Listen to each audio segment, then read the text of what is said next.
when I was doing this research, one thing that I found quite striking was that in the very end, between March and July 1944 in particular, as German rule in that area is disintegrating, the Gestapo the security police is gone. They don't stay there. It's too dangerous for them. They don't like being shot at. They prefer to shoot others, and if they can't do that, then they leave. German rule is not secure anymore. And much of the violence that occurs there, including anti-Jewish violence, is not by Germans. There are a number of Germans. Some of them are army officers. Some appear to be officers who come from the east as the Wehrmacht is retreating, and they come to that area and they see what is going on.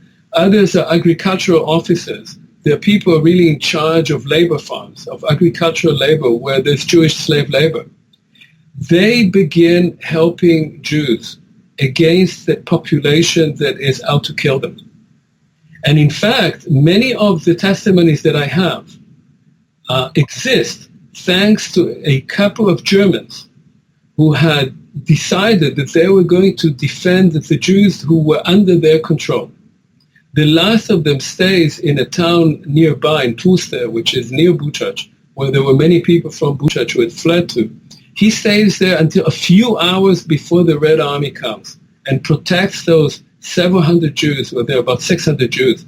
Tragically, just as the Wehrmacht retreats, and as the Red Army comes and liberates that area, again, liberation is a complicated word in that area, but for the Jews, it's liberation. Just as the Red Army comes in, one German airplane arrives and drops several bombs and kills a few, quite a number of those few survivors who are mostly ill and mostly in barracks. Some of these barracks burned down because of the bombs and people are burned alive. Those who survived everything and had actually survived there at that point because of this German officer. In fact, rumors about this German officer mean that people are trying to get to Tłuste from various places because they hear that there is one German there who is going to save them. Now that, for me, was certainly, astounding. Now, there were many other stories of Poles and Ukrainians who helped Jews and helped Jews under conditions that not only threatened their own well-being, but also actually threatened their own families.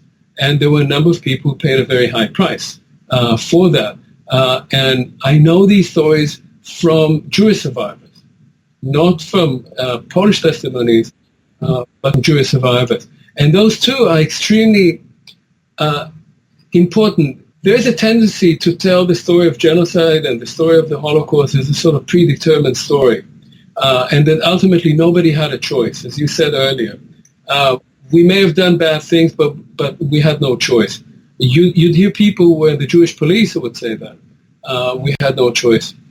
But if you look at these cases, you realize that people always have a choice. It may be a very small choice. The choice may be something, just to help a little child, just to hand some milk and bread. But there's always a choice.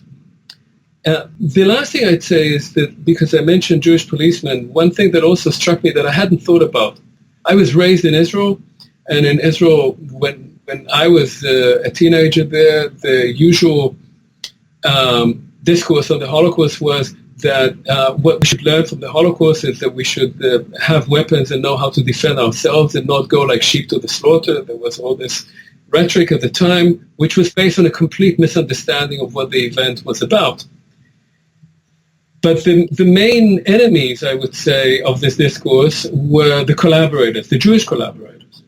And the representative of what a Jewish collaborator was the capo in the camp or the policeman, the Jewish policeman, the Ordnungsdienst.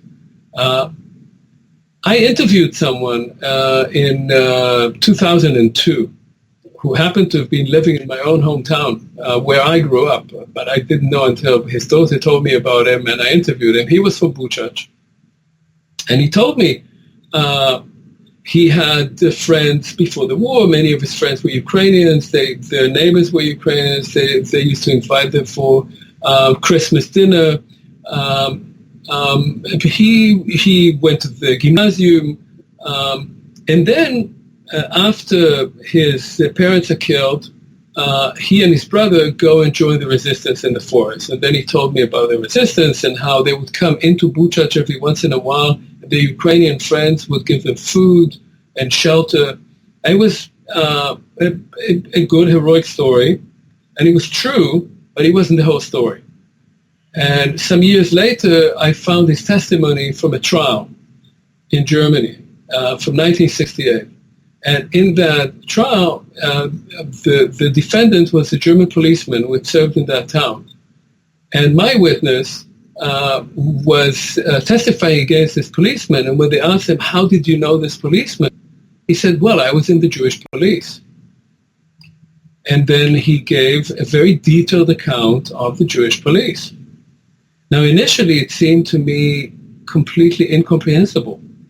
The Jewish police were people who would identify for Ukrainian police and Germans where Jews were hiding, would drag them out and hand them over. They were doing it for all kinds of reasons. They were doing it because they wanted to survive.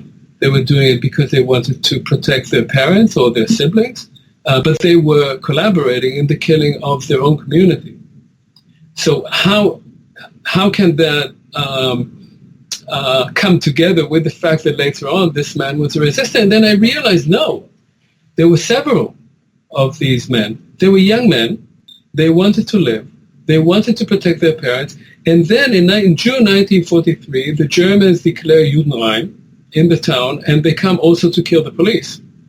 The police knows, the Jewish police, they know that the Germans and the Ukrainian police are coming for them. They fight back. And some of them escape to the forest, and then they join the resistance. And in a sense, you realize that this moral dichotomy that we want to create in our own minds did not exist at the time. If you were young and you wanted to live, you did what you could, and you could tell one story or the other. Both were true, and both, in a sense, reflect the reality of the time. And that, to me, was very revealing, not in an accusatory mode, but rather to understand how people respond in different ways in such times of extremity and violence.